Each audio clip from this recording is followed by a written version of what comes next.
Corona महामारी के जोखिम बढ़ैत गेला सँ चैत्र 16 गते सँ अति आवश्यक सेवा बाहेक दोसर सब सेवा सब बंद रह जका लॉकडाउन के घोषणा कल गेल। लॉकडाउन संगे शिक्षण संस्था सब समेत बंद रहला सँ विद्यार्थी शिक्षक विद्यालय सब समस्या में पड़ल। विद्यार्थी सबके त 6 महीना से पढ़ाइए चौपट भ गेल। दोसर तरफ शिक्षक आ विद्यालय सब समेत आर्थिक संकट में पड़ल अछि। ओना त शिक्षा संग संबंधित संस्था सब किछ स्थान में ऑनलाइन सहित वैकल्पिक माध्यम से पठन पाठन करौने छल। करीब 2 महीना से किछ स्थान में एहि तरीका से समेत पढ़ाई भेल। मुदा सरकार शुल्क लेब नहीं पेबाक निर्णय केलाक बाद श्रावण 1 गते से वैकल्पिक कक्षा सब समेत बंद भेल। एहि समस्या के समाधान के लेल नेपाल सरकार शुल्क लेब सकबाक व्यवस्था सहित विद्यार्थी शिकायत सहजीकरण निर्देशिका भादो 19 गते से जारी भ चुकल अछि। निर्देशिका संगे विद्यालय सब समेत कोन कोन विधि से अध्ययन अध्यापन कराब सकबाक कई तैयारी शुरू केलक अछि। एम्हर प्रदेश नंबर 2 में समेत शैक्षिक संस्था सब विद्यार्थी के पहुंच बुझ छलफल आ सर्वे शुरू केलक अछि।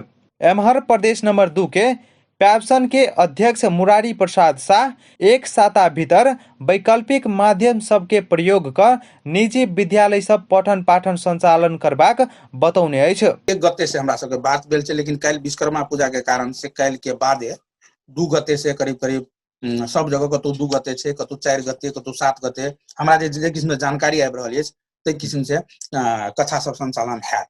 बहुत जगह में ऑनलाइन क्लास हैत।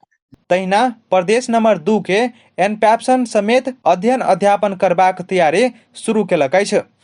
प्रदेश नंबर 2 एनपैप्सन के अध्यक्ष जय प्रकाश चौधरी स्वास्थ्य मापदंड के पालना क आसीन 4 गते से विद्यालय में कक्षा संचालन करबाक तैयारी केने बतौने अछि। ओ ऑनलाइन कक्षा प्रभावकारी नहीं भेल जिकिर समेत केने अछि। सर सब लगभग अभी 8टा क्लास चल रहा है आ सबके जुड़ल है, लेकिन विद्यार्थी के उपस्थिति 10% से 12%, वैसे बेसी नहीं।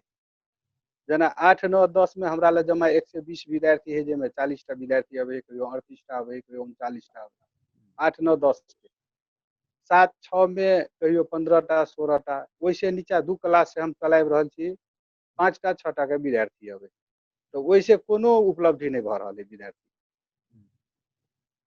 वैकल्पिक विद्यार्थी के एकदम में नहीं भ रहल है हमरा। एम्हर जनकपुर धाम स्थित सामुदायिक विद्यालय सरस्वती माध्यमिक विद्यालय के प्रधान अध्यापक सत्यनारायण मंडल अपना सब कक्षा 5 तक के विद्यार्थी सबके विद्यालय से नोटबुक उपलब्ध करा घरे में अभिभावक के निगरानी में पठन पाठन करबाक तैयारी केने बतौने अछि। हम सब ऑनलाइन के हमरा सब के पहुंच से बाहर से विद्यार्थी अधिकतम ऑनलाइन से ने कक्षा फेस टू फेस सेहो नहीं बजेबे। हम सब निर्णय केलहुँ है कि विद्यार्थी के गार्जियन के बजा के ओकर जे है से एकटा नोटबुक तैयार करबे। हम नोटबुक तैयार करके ओकरा गृह कार्य करवा परियोजना कार्य कक्षा कार्य 2टा कॉपी देवे। एकटा कॉपी में आंसर शीट सारा चीज द के हम सब तैयार करके देवे विद्यार्थी के। क्वेश्चन आंसर पाठगत शीर्षक वाइज आ ओई शीर्षक में विद्यार्थी से रिस्पांस हम सब लेबे, ओकरा से कलेक्शन फिर कर जेबे पाठ पाठ में लग आ फिर ओहिना हरेक विषय के हरेक दिन ओकरा वही ढंग से ल जेबे। एहि ढंग के हमरा सब के निर्णय भेले अपना में छलफल होगा।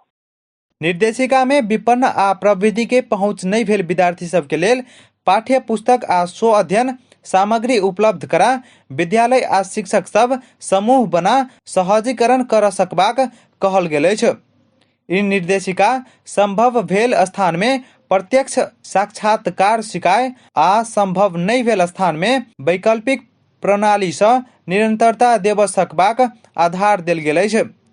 कोरोना महामारी के कारण ऑनलाइन रेडियो टेलीविजन आ ऑफलाइन माध्यम के वैकल्पिक प्रणाली आब नेपालक शिक्षक अंग बनल अछि। अपन टेलीविजनक लेल संतोष शर्माक रिपोर्ट।